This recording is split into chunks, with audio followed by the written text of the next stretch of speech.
Hi friends, welcome back to చిన్నదాని blogs. మన 20 days time టేబుల్లో మనం ఈరోజు డే 8లో ఉన్నామండి. డే 8లో మన టార్గెట్స్ వచ్చేసి ఇంపార్టెంట్ డేస్లో సెప్టెంబర్ అక్టోబర్ మంత్స్ ఉన్నాయి కదండి, జూలై ఆగస్ట్ వరకు అయిపోయాయి. సో డే 8లో మనం ఇంపార్టెంట్ డేస్లో September month and October month అండి. అలాగే ఎనాలజీ అండ్ సింపుల్ ఇంట్రెస్ట్ అండి. ఎనాలజీలో కూడా మనకి నెంబర్ ఎనాలజీ ఉంటుంది, లెటర్ ఎనాలజీ ఉంటుంది, వర్డ్ ఎనాలజీ ఉంటుంది. So different types of analogies ఉంటాయి. అలాగే సింపుల్ ఇంట్రెస్ట్ అండి. So first important days September month and October month చూద్దాం. నేను జస్ట్ బ్రీఫ్గా చెప్తున్నానని, నేనేం డీటెయిల్గా చెప్పట్లేదు. ఇవి నేర్చుకోవాలని, జస్ట్ మీకు కాన్సెప్ట్స్ ఇవి ఉంటాయని చెప్తున్నాను. మీరు డీప్గా నేర్చుకోవాలండి. ఈ వీడియోలో నేను చెప్పినవి మాత్రమే నేర్చుకుంటే సరిపోదండి, డెప్త్గా నేర్చుకోవాలి. సో ఇది అందరికి తెలిసే ఉంటుంది. ఉంటుందని జస్ట్ నేను కాన్సెప్ట్స్ వరకు కొంచెం ఇంపార్టెంట్ టాపిక్ లాగా అందులో మీరు డెప్త్గా నేర్చుకోవాలి. నేను 1-2 క్వశ్చన్స్ మాత్రమే చూపిస్తున్నాను, బట్ మీరు అందులో డెప్త్గా నేర్చుకోవాల్సిందేనండి. ఆ కొంచెం నేర్చుకుంటే మీకు ఎలాగో అది అందరికీ తెలిసిందే, ఎలాగో సరిపోదు, అది ఎవరికైనా తెలిసిపోతుంది. బట్ నా బాధ్యత ప్రకారం ఒకసారి చెప్తున్నానండి. సో బ్రీఫ్గా నేను చెప్తాను. ఇప్పుడు important days in September and October month చూద్దాం పదండి. సెప్టెంబర్ మంత్ అండి. సెప్టెంబర్ మంత్లో ఇంపార్టెంట్ డేస్ వచ్చేసి సెప్టెంబర్ 5 ఉపాధ్యాయుల దినోత్సవం అండి. ఉపాధ్యాయుల దినోత్సవం ఎందుకు జరుపుకుంటామండి? సర్వేపల్లి రాధాకృష్ణన్ గారి జయంతి సందర్భంగా మనం ఉపాధ్యాయుల దినోత్సవం జరుపుకుంటాం. అది ఇప్పుడు సెప్టెంబర్ 5వ తారీఖు. ఇది గుర్తుపెట్టుకోండి. సెప్టెంబర్ 8 అంతర్జాతీయ అక్షరాస్యత దినోత్సవం అండి. ఇది కూడా ఖచ్చితంగా గుర్తుపెట్టుకోవాలి, అడగడానికి ఛాన్స్ ఉందండి. So September 15 engineers day. Okay, international day of democracy. So maybe engineers days గుర్తుపెట్టుకో, ఇది ఇంపార్టెంట్ కాకపోయినా ఇంటర్నేషనల్ డే ఆఫ్ డెమోక్రసీ ఇది ఇంపార్టెంట్ అండి, ఇది గుర్తుపెట్టుకోండి. సో ఈ వర్డ్, ఇది ఇంజనీర్స్ డే అదేమి ఇంపార్టెంట్ అనుకోకుండా మనం కింద ఇక్కడ ఇచ్చారు కదండి, ఇంటర్నేషనల్ డే ఆఫ్ డెమోక్రసీ ఇది ఇంపార్టెంట్ అండి మనకి. September 15 international day of democracy. September 16 ప్రపంచ ఓజోన్ దినోత్సవం అండి. ఇది కూడా మనకు అడగడానికి ఛాన్స్ ఉంది. ఓజోన్ పొర దెబ్బతింటుంది కదా, సో ఇది కూడా అడిగే ఛాన్స్ ఉందండి. సెప్టెంబర్ 16 ప్రపంచ ఓజోన్ దినోత్సవం. నెక్స్ట్ వచ్చేసి సెప్టెంబర్ 27 ప్రపంచ పర్యాటక దినోత్సవం అండి. ఓకే, సెప్టెంబర్ 29 ప్రపంచ గుండె దినోత్సవం, హార్ట్ డే అంటండి. ఇది గుర్తుపెట్టుకోకపోయినా ప్రపంచ కాఫీ దినోత్సవం అడగడానికి ఛాన్స్ ఉందండి, బట్ ఇవే ఎక్కువ ఇంపార్టెంట్. సెప్టెంబర్ 27 ప్రపంచ పర్యాటక దినోత్సవం అండ్ సెప్టెంబర్ 16 ప్రపంచ ఓజోన్ దినోత్సవం, 15 ఇంటర్నేషనల్ డే ఆఫ్ డెమోక్రసీ ఇది ఎక్కువ ఇంపార్టెంట్ చూడండి. సెప్టెంబర్ 8 అంతర్జాతీయ అక్షరాస్యత దినోత్సవం. ఓకే, సెప్టెంబర్ మంత్లో ఇవేనండి ఇంపార్టెంట్ డేస్. బట్ అక్టోబర్ మంత్లో నాకు తెలిసి ఎక్కువ ఉన్నాయండి ఇంపార్టెంట్ డేస్. సో అక్టోబర్ జాతీయ స్వచ్ఛంద రక్తదాన దినోత్సవం. సో ఇదేం అంత ఇంపార్టెంట్ కాకపోవచ్చు అండి, బట్ జస్ట్ ఊరికి తెలుసుకోండి సరిపోతుంది. అక్టోబర్ 2 అనేది గాంధీ జయంతి, ఇది అందరికీ తెలిసిందే. అహింసా దినోత్సవం, ఇవన్నీ ఈజీగానే గుర్తుంటాయి కదండి. సో గాంధీ గారిని గుర్తు చేసుకుంటే ప్రపంచ జంతువుల దినోత్సవం, ప్రపంచ శాకాహార దినోత్సవం, అంతర్జాతీయ అహింస దినోత్సవం, ఇవన్నీ గాంధీ గారికి రిలేటెడ్వే కాబట్టి గుర్తుంటాయండి మ్యాక్సిమం. సో అక్టోబర్ 3 ఆవాస దినోత్సవం అండి. అక్టోబర్ 4 వన్యప్రాణి దినోత్సవం, ఇది గుర్తుపెట్టుకోండి. అక్టోబర్ 3 అండ్ 4 ఆవాస దినోత్సవం అండ్ వన్యప్రాణి దినోత్సవం. అక్టోబర్ 5 ప్రపంచ ఉపాధ్యాయుల దినోత్సవం అండి. ఇందాక మనం చూసింది టీచర్స్ డే అండి, బట్ ఇది ప్రపంచ ఉపాధ్యాయుల దినోత్సవం. ఓకే, నెక్స్ట్ అక్టోబర్ 8 భారతీయ వైమానిక దళ దినోత్సవం అండి. అక్టోబర్ 9 తపాలా దినోత్సవం. అక్టోబర్ 10 జాతీయ తపాలా దినోత్సవం. ఇక్కడ ప్రపంచ తపాలా దినోత్సవం, ఇక్కడ జాతీయ తపాలా దినోత్సవం అండి. అక్టోబర్ 11 అంతర్జాతీయ బాలికల దినోత్సవం అండి. అంతర్జాతీయ బాలికల దినోత్సవం. నార్మల్ మనకి బాలికల దినోత్సవం ఎప్పుడండి? ఓకే, అక్టోబర్ 11 అంతర్జాతీయ బాలికల దినోత్సవం కదండి. మనకి బాలికల దినోత్సవం ఎప్పుడో కామెంట్ చేయండి. ఇది అంతర్జాతీయ బాలికల దినోత్సవం అండి. మనకి బాలికల దినోత్సవం కూడా ఇంకోటి ఉంది కదండి, అది ఎప్పుడో నాకు కామెంట్ చేయండి ఆన్సర్ తెలిస్తే, ఓకేనా. అక్టోబర్ 13 ప్రపంచ ప్రకృతి వైపరీత్యాల దినోత్సవం. సో ఇది అంత ఇంపార్టెంట్ కావచ్చు, గుర్తుపెట్టుకోండి. అక్టోబర్ 14 ప్రమాణాల దినోత్సవం. అక్టోబర్ 15 ప్రపంచ అంధుల సహకార దినోత్సవం. వరల్డ్ బైట్ క్యాన్ డే అంటండి, వరల్డ్ క్యాన్ డే. అది ఇంపార్టెంట్ కాదు కానీ ఇక్కడ చూడండి, అక్టోబర్ 15 అంతర్జాతీయ విద్యార్థుల దినోత్సవం, స్టూడెంట్స్ డే అండి. అంతర్జాతీయ అక్టోబర్ 15 అంతర్జాతీయ దినోత్సవం అండి. ఇది ఎందుకు జరుపుకుంటాం అంటే అబ్దుల్ కలాం గారి జయంతి సందర్భంగా 2010 నుంచి యుఎన్ఓ జరుగుతుంది.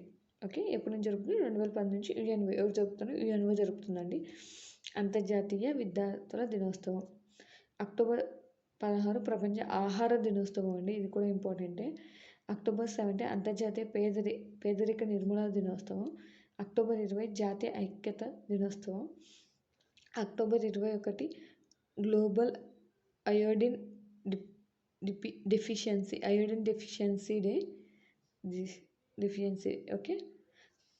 సో అక్టోబర్ 24 ఐక్యరాజ్య సమితి దినోత్సవం, యుఎన్ఓ డే అంటండి, ఐక్యరాజ్య సమితి దినోత్సవం. ఇక్కడ జాతీయ ఐక్యతా దినోత్సవం, ఇక్కడ యుఎన్ఓ ఐక్యరాజ్య సమితి దినోత్సవం. ఓకే. సో అక్టోబర్ 31 ఇందిరాగాంధీ వర్ధంతి జాతీయ ఐక్యత దినోత్సవం. సో నాకు తెలిసి అక్టోబర్ మంత్లోనే ఎక్కువ ఇంపార్టెంట్ డేస్ ఉన్నాయండి, ఓసారి బాగా చూసుకోండి, ఓకేనా. అక్టోబర్ మంత్ని ఎక్కువగా చూసుకోవడానికి ట్రై చేయండి, ఓకే. సో నెక్స్ట్ ఇప్పుడు ఇంపార్టెంట్ డేస్ సెప్టెంబర్, అక్టోబర్ అయిపోయింది కదండి. సో మన నెక్స్ట్ టార్గెట్ వచ్చేసి అనాలజీలో రీజనింగ్లో అనాలజీ అండి. సో అనాలజీలో ఏమేమి ఉంటాయో చూద్దాం. అనాలజీ అంటే పోలిక పరీక్ష. సో అనాలజీలో మనకి 3 టైప్స్ ఆఫ్ అనాలజీస్ ఉంటాయండి. Word analogy, number analogy, alphabet analogy.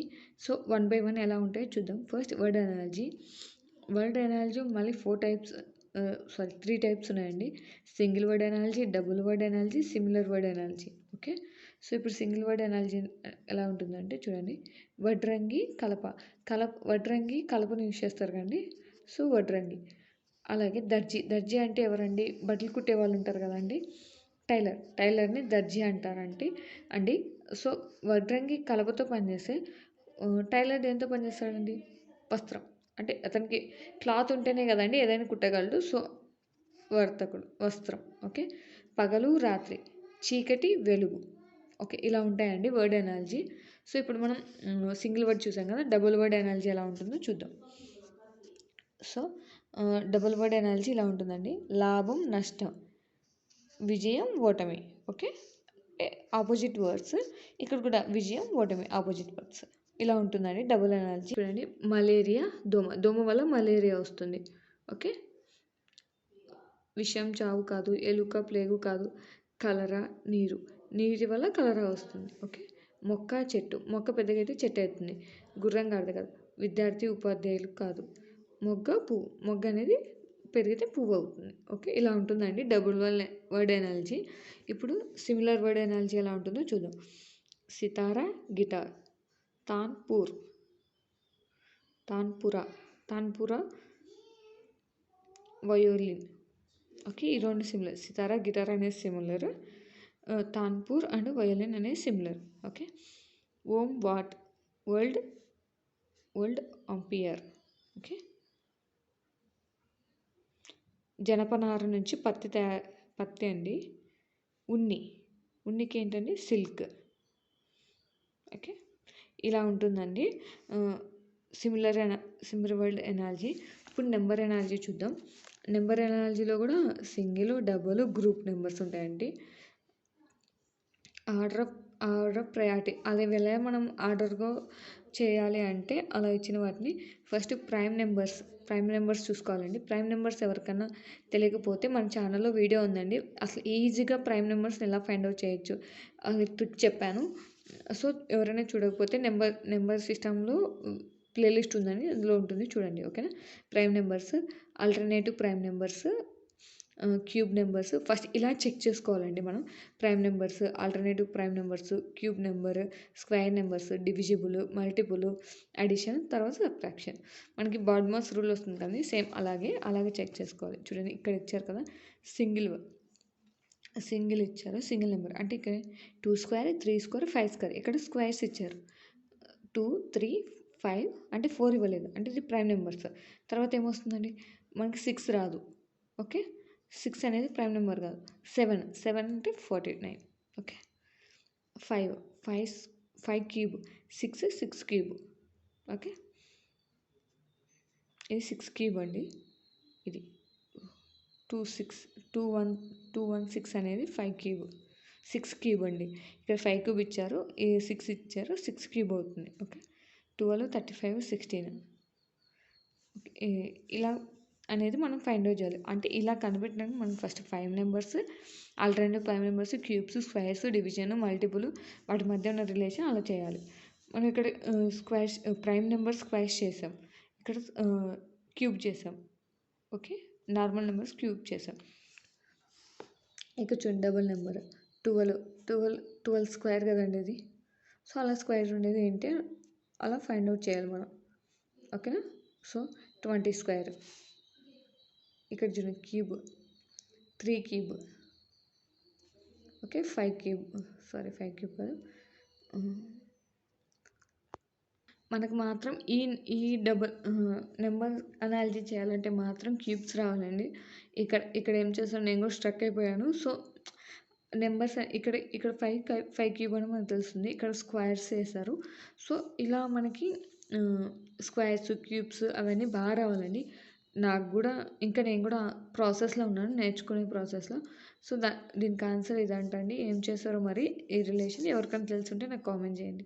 ఓకేనా, ఇలా ఉంటుందండి. తర్వాత గ్రూప్ నెంబర్స్ ఇవి కూడా చాలా ఇంపార్టెంట్ అండి. ఇవి చాలా ఇంపార్టెంట్. ఇలాగే ఇస్తారు, చాలా వరకు ఇలాగే ఇస్తారండి. నెంబర్స్ అనేవి ఇచ్చేసి ఇలా 3 నెంబర్స్ ఇచ్చేసి ఇక్కడ బ్రాకెట్ ఇంకొక నెంబర్ ఇచ్చేసి థర్డ్ నెంబర్ రిలేషన్ అలా కూడా అడగడానికి ఛాన్స్ ఉంది. ఇక్కడ ఏం చేస్తారు చూడండి, ఇంటూ 2 చేశారు, ఇంటూ 2 4 2 24, ఇంటూ 2 చేశారు 8 4.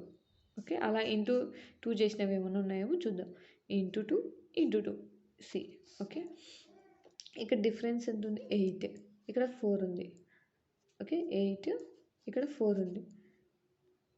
5 కాదు. సో ఇక్కడ పెరుగుతూ వెళ్ళింది కదా, ఇక్కడ తగ్గింది. మళ్ళీ ఇక్కడ పెరుగుతూ వెళ్ళింది, ఇక్కడ తగ్గింది. ఇది కాదు, ఇక్కడ పెరిగింది, ఇక్కడ పెరిగింది, ఇక్కడ పెరిగింది. సో ఇది సారీ ఇది కాదండి, ఇదంటండి. ఎలా రిలేషన్ 5 ప్లస్ 8 ప్లస్ వీటి మధ్య రిలేషన్ కూడా నాకు తెలియదండి. ఆన్సర్ ఇదంటండి. సో 13, 18, 5 అంటండి ఆన్సర్ ఇక్కడ ఇచ్చారు.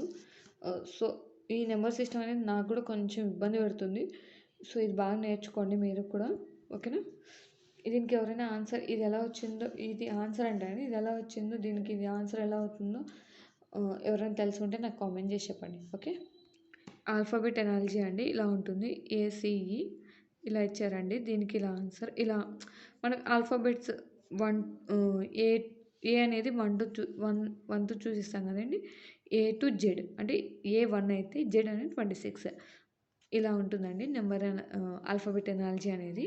ఓకేనా, ఇప్పటికే వీడియో చాలా లెంతీ అయిపోయిందండి. సో అందుకని నేను అన్నీ చెప్పట్లేదు. ఆ నెంబర్ ఎనాలజీ అయితే నాకు రావట్లేదులేండి, అందుకే చెప్పట్లేదు. కూర్చొని చేస్తే వస్తుంది, ఇంకా నేను చేయలేదు కాబట్టి రావట్లేదు. సో చూడండి, ఇక్కడికైతే మనకి అనాలజీ అయిపోయిందండి. నెక్స్ట్ టార్గెట్ ఏంటో చూద్దాం. ఇప్పుడు అనాలజీ అయిపోయింది కదండి. సో సింపుల్ ఇంట్రెస్ట్లో కొన్ని ఇంపార్టెంట్ ఫార్ములాస్ చెప్తాను, చూద్దాం పదండి. సో సింపుల్ ఇంట్రెస్ట్లో ఏం లేదండి, ఈ ఒక్క ఫార్ములా వచ్చేస్తే సరిపోతుందండి. మనకి సింపుల్ ఇంట్రెస్ట్ వచ్చేసినట్టే మ్యాక్సిమం 50% అబోవ్నే మనకి సింపుల్ ఇంట్రెస్ట్ అనేది ఈ ఒక్క ఫార్ములా బేస్ చేసుకునే ఉంటుంది. సో సింపుల్ ఇంట్రెస్ట్ అంటే ఏంటండి, P into T into R/100, PTR/100. Okay, అందులో P అంటే ఏంటంటే ప్రిన్సిపల్, T అంటే ఏంటంటే టైం, R అంటే ఏంటంటే రేట్, I అంటే సింపుల్ ఇంట్రెస్ట్ అంటే ఐని సింపుల్ ఇంట్రెస్ట్తో సూచిస్తాం, A అంటే అమౌంట్, అమౌంట్ అంటే ఏంటంటే ప్రిన్సిపల్ ప్లస్ ఇంట్రెస్ట్ని అమౌంట్ అంటామండి. ఒకసారి అమౌంట్ ఇచ్చేసి ఇంట్రెస్ట్ ఎంత ప్రిన్సిపల్ ఎంత అని కూడా అడుగుతారు. సో అది అండి. So A equals to P plus I. P అంటే ప్రిన్సిపల్, ఐ అంటే ఇంట్రెస్ట్. సో ఫస్ట్ మనకి ఇంట్రెస్ట్ కనుక్కోవాలి PTR/100. అదే ప్రిన్సిపల్ కనుక్కోవాలంటే I into 100/T into R. ఇదే యువతలు పంపించేసి ఇట్లా మార్చేస్తామండి. సో ఈ ఒక్క ఫార్ములా వస్తే చాలు. ఈ ఫార్ములాస్ అనేది మనం దీని నుంచి డిరైవ్ చేసుకుంటాం. ఓకే. ఏదైనా క్వశ్చన్లో 73 డేస్ మనకి ఇయర్కి 365 డేస్ కదండి. 73 డేస్ అని ఇస్తే 1/5 ఇయర్ అంటే 1/5 365లో 1/5 73 ఇయర్స్ అవుతుంది. 73 డేస్ అవుతుంది.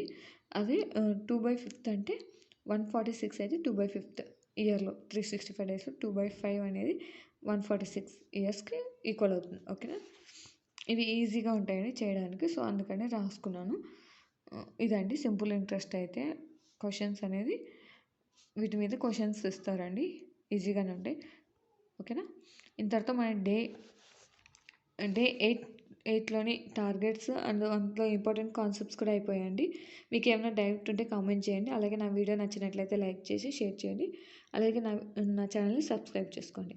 మీకు ఏమైనా డౌట్స్ ఉంటే కామెంట్ చేసి నన్ను అడగచ్చు. నేను రిప్లై ఇవ్వడానికి ట్రై చేస్తాను. Okay. Thank you for watching. All the best.